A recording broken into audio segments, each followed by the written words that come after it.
Un visa, mais avec une caution. Une somme que tout Américain devra désormais déposer s'il veut entrer au Mali. Un geste symbolique, mais lourd de sens. Pour la première fois, un pays africain applique aux puissances occidentales les mêmes règles qu'elles imposent depuis des décennies. Alors, simple mesure administrative ou signe d'un basculement du rapport de force mondial? Cette question, simple en apparence, ouvre un débat fondamental pour l'Afrique contemporaine.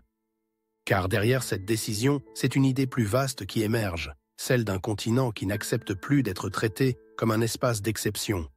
Ici commence notre plongée. Bienvenue sur Géopulse AZ, l'espace où l'on décode le monde depuis le sol africain.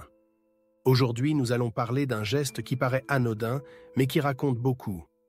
Le Mali a décidé d'imposer une caution de visa réciproque aux citoyens américains.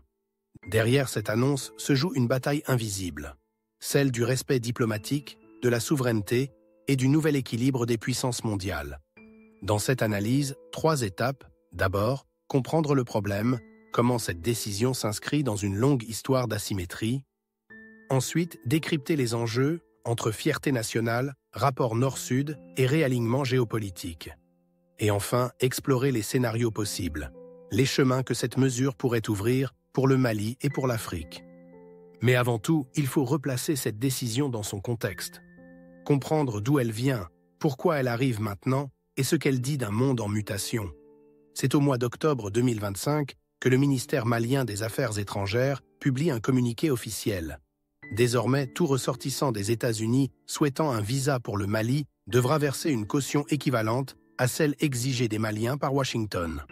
Le montant, entre 5 et 10 000 $, selon la durée et la nature du séjour. Une somme remboursable, certes, mais symboliquement puissante. Un geste de réciprocité pure et simple. Cette mesure vient en réponse à une décision américaine prise quelques semaines plus tôt.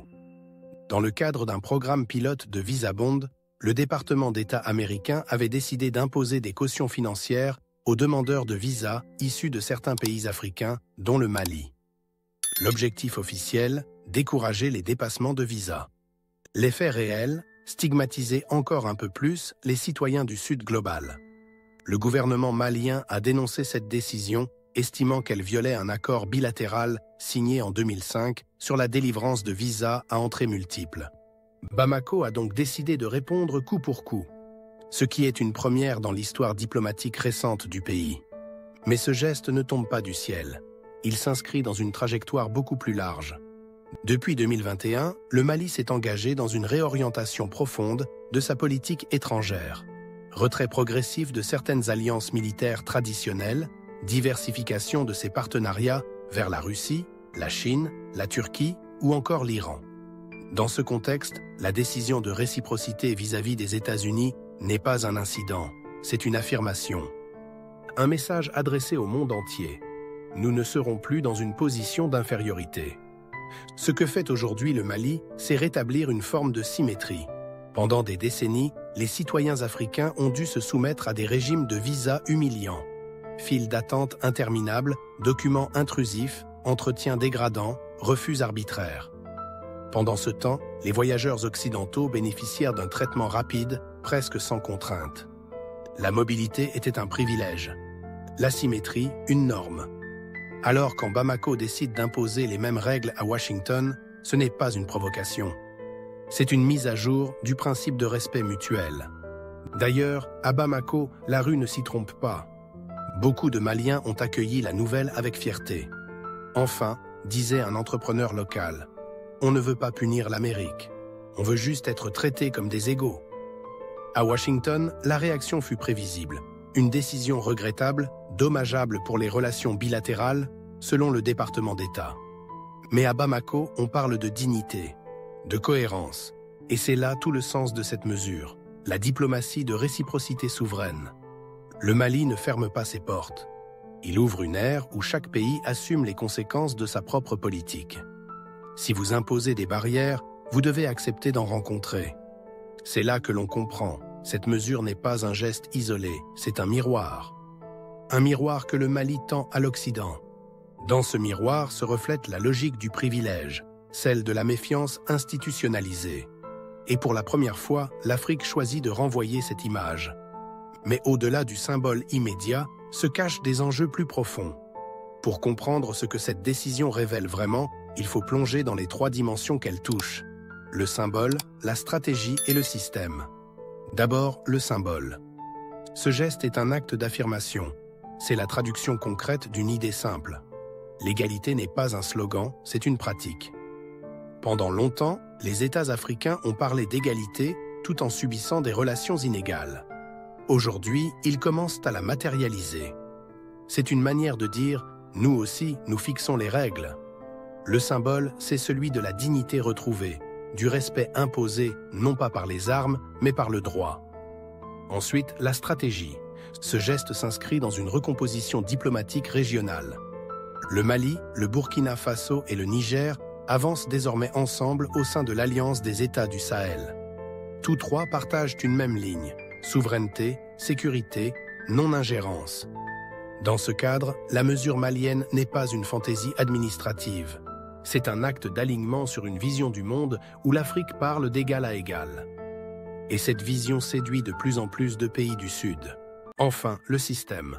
Car le régime mondial des visas est tout sauf neutre. Il définit qui peut circuler, qui peut apprendre, qui peut commercer. Il crée des frontières invisibles entre ceux qui ont le droit d'aller et venir et ceux qui doivent justifier leur déplacement. En introduisant la réciprocité, le Mali brise un tabou, celui d'un monde où la liberté de mouvement est à sens unique.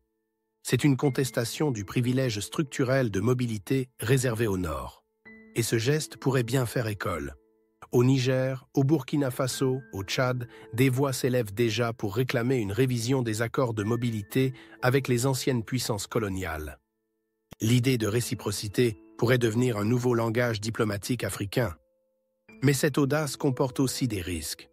Les États-Unis pourraient répliquer, par des pressions économiques, des sanctions administratives ou des restrictions de visas supplémentaires. Le Mali devra alors s'appuyer sur ses nouveaux alliés pour tenir la ligne.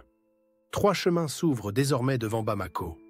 Le premier, le plus probable, est celui d'une tension symbolique. Les États-Unis protesteront, mais sans rupture majeure. Les voyageurs américains paieront la caution et le temps normalisera la mesure. Le deuxième, plus défavorable, serait celui d'une escalade, rétorsion, isolement diplomatique, campagne médiatique dénonçant un repli souverainiste. Enfin, le troisième scénario, le plus ambitieux, serait celui où le geste malien inspire un mouvement plus large.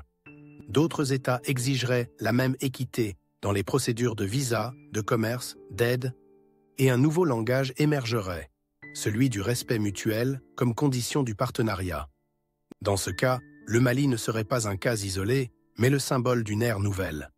Une ère où l'Afrique n'attend plus l'autorisation d'exister, mais impose la reconnaissance de sa souveraineté. Ce serait un changement de paradigme, profond, irréversible. Une grande correction diplomatique. Revenons à la question du début, était-ce une simple formalité administrative ou un tournant historique? Peut-être les deux. Un visa, une caution, un geste? Mais derrière ce geste, une affirmation. Le temps du privilège occidental touche à sa fin. Le Mali ne cherche pas la confrontation, il réclame la cohérence. Pendant des décennies, l'Afrique a accepté les règles des autres. Aujourd'hui, elle commence à écrire les siennes. Et dans ce geste de Bamako se lit une transformation plus vaste, celle d'un continent qui ne demande plus la permission d'exister, mais qui exige la réciprocité du respect.